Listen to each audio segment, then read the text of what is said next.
Hi everyone.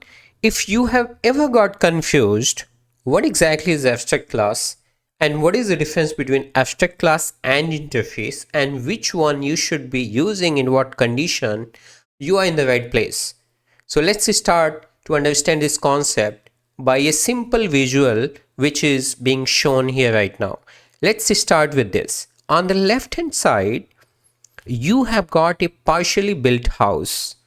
This represents an abstract class. It is a structure that's in progress.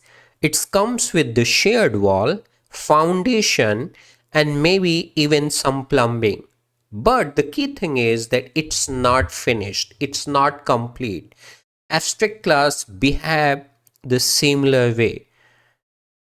So you inherit it, you define a derived class, okay, and you inherit it and then complete the rest of the functionality.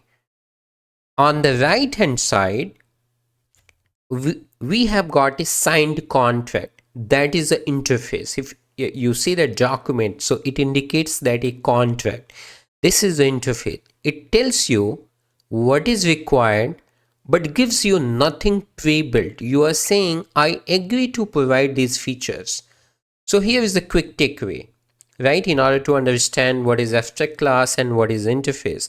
Abstract class is a relationship. It defines identity with the logic. Interface is can do. That means it defines capability with no logic. Let's jump into the code to understand this a little bit better.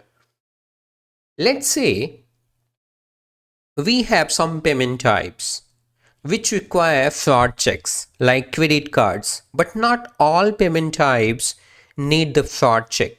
And this is the perfect use case of an interface.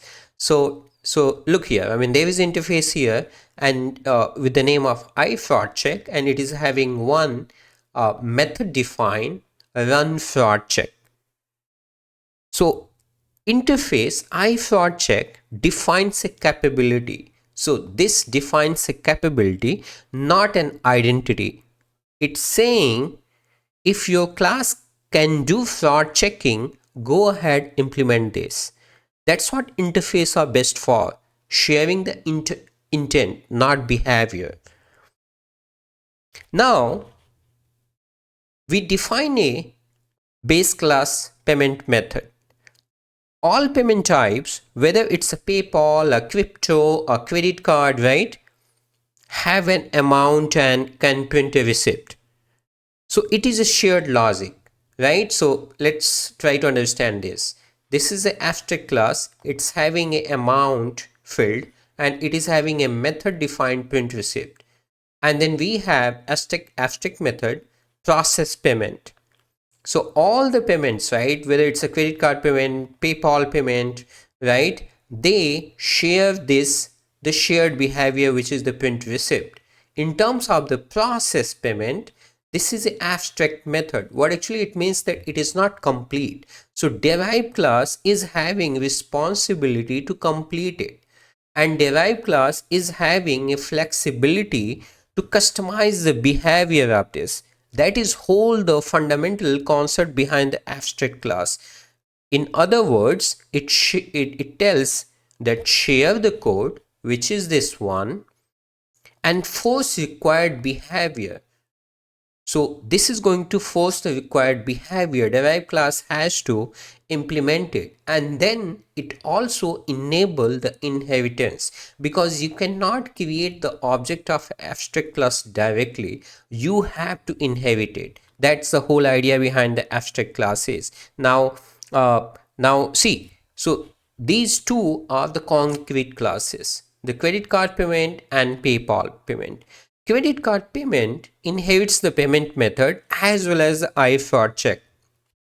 It shares the logic for printing receipts uh, by using this one, right? Because since it is a child class of this payment method, right? So since it's inheriting, so this method is shared, right? It can use it. So it shares the logic of printing receipts and customize it how it is going to process the payment, and adds a fraud check as well. So see, I mean, it is a classic example here where you can use the abstract class as well as the interface together.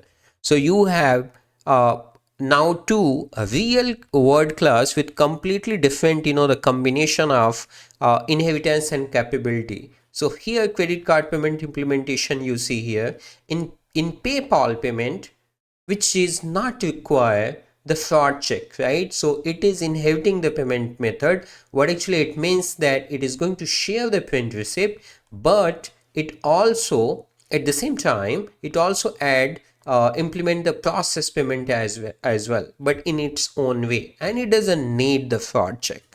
Now how we are going to use it?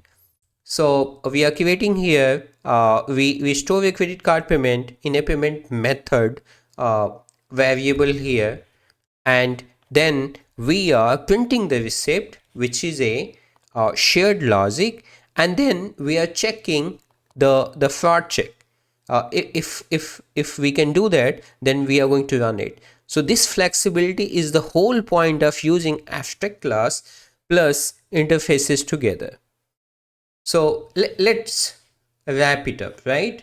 So what actually it means? So coming back again on this, the visual interface is a relationship. It shares the logic. It allows a single inheritance, can include implemented methods, right? Which derived class can share it, can use it. On the other hand, a interface is a can-do relationship. It defines the contract, and using the interface, you can have multiple inheritance and no logic. Okay. Now, one thing I want to add here, that with C Sharp 8.0 introduction, uh, Microsoft came up with this concept that when you are defining an interface, you can have a default implementation in the interface as well.